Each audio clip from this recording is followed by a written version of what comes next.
একটি ক্ষেপণাস্ত্র যেটি উৎক্ষেপণের কয়েক মিনিটের মধ্যেই 1450 কিলোমিটার দূরের লক্ষ্যবস্তুতে আঘাত হানতে পারে, যেটি মোবাইল ট্রাক থেকে উৎক্ষেপণ করা যায়, যার জ্বালানি আগে থেকে ভরা থাকে, তাই উৎক্ষেপণের প্রস্তুতিতে খুব কম সময় লাগে। আর যেটিকে ঘিরে দাবি করা হচ্ছে এটি যুক্তরাষ্ট্রের প্যাট্রিয়ট থার্ড এবং ইসরায়েলের অ্যারো ক্ষেপণাস্ত্র প্রতিরক্ষা ব্যবস্থার জন্য নতুন চ্যালেঞ্জ তৈরি করছে। এই ক্ষেপণাস্ত্রের নাম হেইবার শেখান। 2026 সালে ইরান শুধু এই ক্ষেপণাস্ত্র ব্যবহারই করছে না, বরং প্রতিটি হামলা থেকে নতুন তথ্য সংগ্রহ করে তাদের কৌশল আরও উন্নত করার চেষ্টা করছে।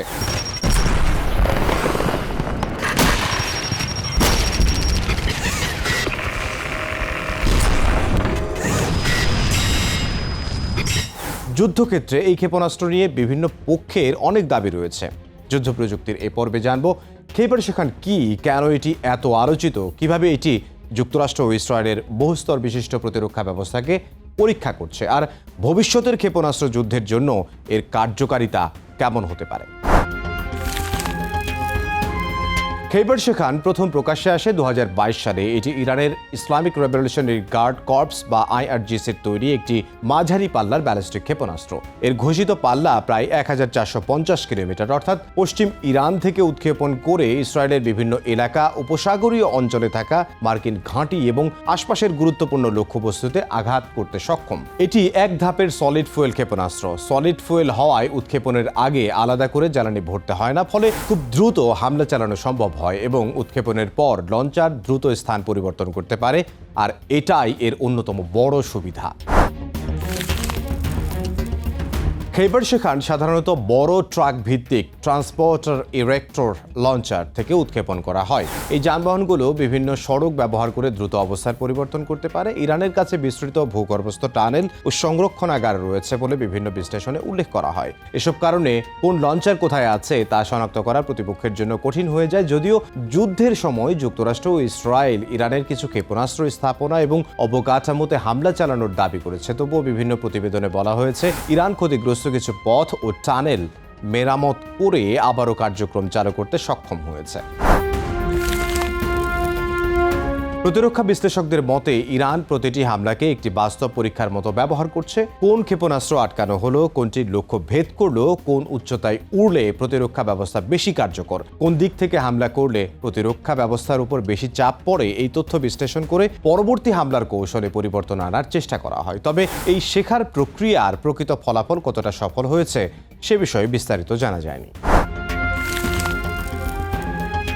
যুক্তরাষ্ট্র ও ইসরায়েল বহুস্তর বিশিষ্ট ক্ষেপণাস্ত্র প্রতিরক্ষা ব্যবস্থা ব্যবহার করে। দূরপাল্লার হুমকির জন্য রয়েছে থার্ড এবং অ্যারো, অন্যদিকে মাঝারি ও স্বল্প পাল্লার হুমকির জন্য রয়েছে প্যাট্রিয়ট সহ অন্যান্য ব্যবস্থা।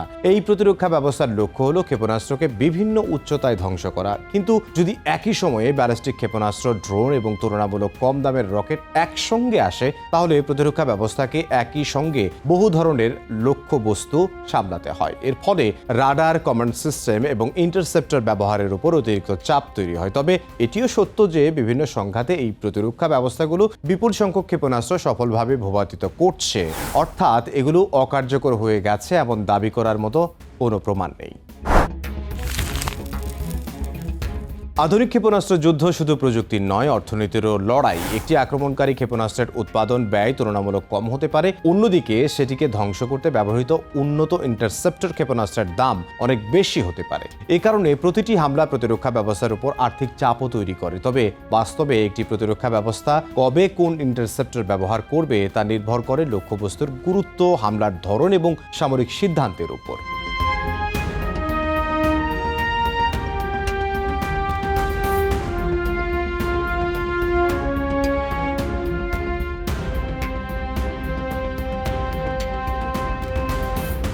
হেইবার শেখানকে ঘিরে সবচেয়ে গুরুত্বপূর্ণ বিষয় হলো এটি কেবল একটি নতুন ক্ষেপণাস্ত্র নয়, এটি এমন একটি কৌশলের অংশ যেখানে মোবাইল লঞ্চার, সলিড ফুয়েল প্রযুক্তি, বিভিন্ন ধরনের আক্রমণ এবং যুদ্ধক্ষেত্র থেকে শেখা অভিজ্ঞতাকে একসঙ্গে ব্যবহার করার চেষ্টা করা হচ্ছে। তবে একই সঙ্গে মনে রাখতে হবে এই ক্ষেপণাস্ত্র সম্পর্কে ইরানের অনেক দাবি এবং যুদ্ধক্ষেত্রের অনেক তথ্য এখনও স্বাধীনভাবে যাচাই করা যায়নি। এ পর্যন্ত পাওয়া তথ্য থেকে বলা যায় যুক্তরাষ্ট্র ও ইসরায়েলের প্রতিরক্ষা ব্যবস্থা এখনও বহু হামলা প্রতিহত করতে সক্ষম। আবার এটাও স্পষ্ট যে ইরান প্রতিনিয়ত নতুন নতুন কৌশল পরীক্ষা করছে, যাতে ভবিষ্যতের হামলায় আরও কার্যকর হতে পারে। অর্থাৎ এটি শুধু ক্ষেপণাস্ত্রের লড়াই নয়, এটি প্রযুক্তি, কৌশল, অর্থনীতি এবং ধৈর্যেরও লড়াই।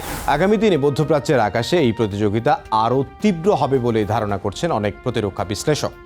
ভবিষ্যতের যুদ্ধে আক্রমণকারী ক্ষেপণাস্ত্র এগিয়ে থাকবে নাকি বহুস্তর বিশিষ্ট আকাশ প্রতিরক্ষা ব্যবস্থা, সেটি দেখার অপেক্ষায় বিশ্ব।